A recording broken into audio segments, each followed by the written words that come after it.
right, so this is going to be a review of Chapter 4. Again, some of these slides, if it's in your reading or going over studies, you can either pause it or go back and refer to your textbook to read the studies more in depth.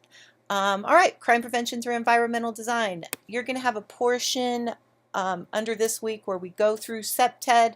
And I'm going to also go over it in depth because one of your major assignments is doing a CPTED review. So we'll get to that even more. But really quickly, in 1972, Oscar Newman came out with the 4 elements of defensible space. They were territoriality, natural surveillance, image that basically your neighborhood is cared for, milieu, the placement of the home, and all these aspects seek to make an area a high-risk venture for potential offenders.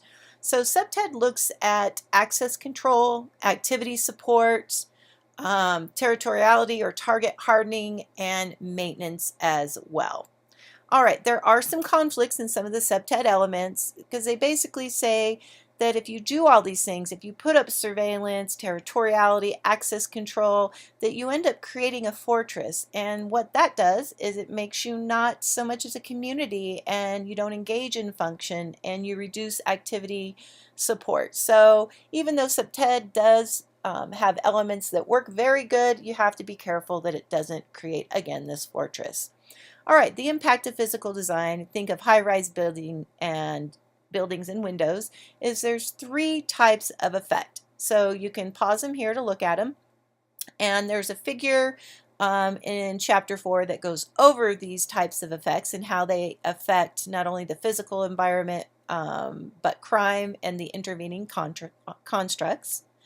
And then you have the effects of individual factors such as lighting, surveillance, CCTV, property identification programs, alarms, locks, doors, street layout, and traffic.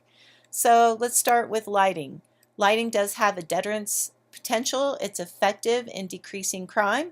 And in the 1970s, they did a lot with lighting and a lot of studies with lighting. Surveillability. There were some studies with this, and they tested 3 assumptions and found evidence that people do take into account all the things in their environment. Then they looked at surveillance through the use of guards, and they did some studies that showed some positive results in public housing in 3 U.S. cities where they had securities, guards, and cars, and it did decline auto thefts. Then you have some more CCTV, closed security cameras, and here's some different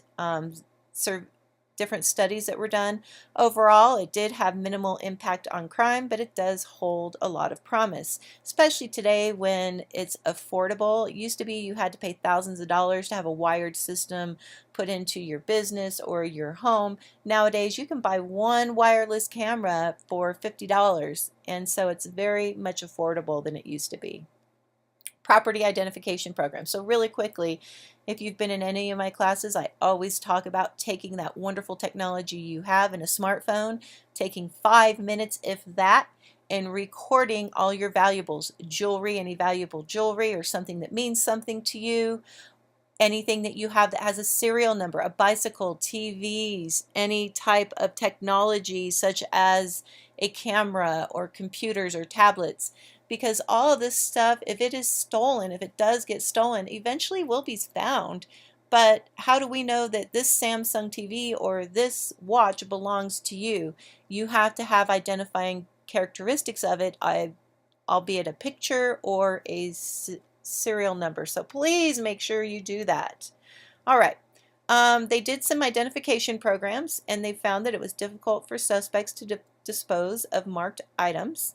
And they found, they did a study in South Wales, and they did show that it did drop the burglaries.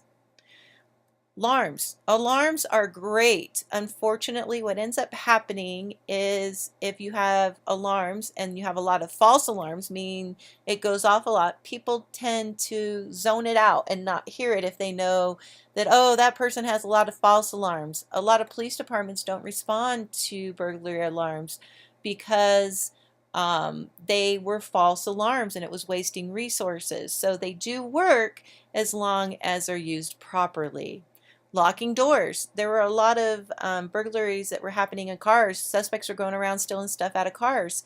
And if you had 10 cars parked on a street and 5 of them were unlocked, it was going to be the ones that were unlocked that were getting hit.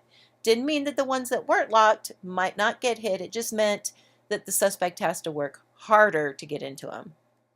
All right, street layout and traffic area permeability. So there were a number of studies done on this. One that we'll look at was the one in Hartford, Connecticut.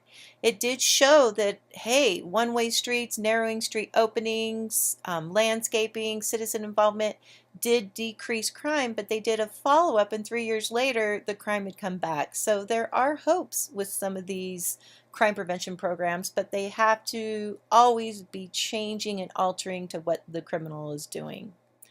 There's also what's called hot product, the acronym CRAVED: concealable, removable, available, valuable, enjoyable, disposable. If it's all of that, it's going to be stolen. And I know you've seen it. You've gone to Bi-Mart or Rite Aid, and there's certain shavers or certain DVDs that you can't get a hold of. You have to have a cashier or somebody working to come get it for you. That's because it's a craved product, and it's been stolen a lot, and they're trying to reduce that. All right, that ends chapter 4.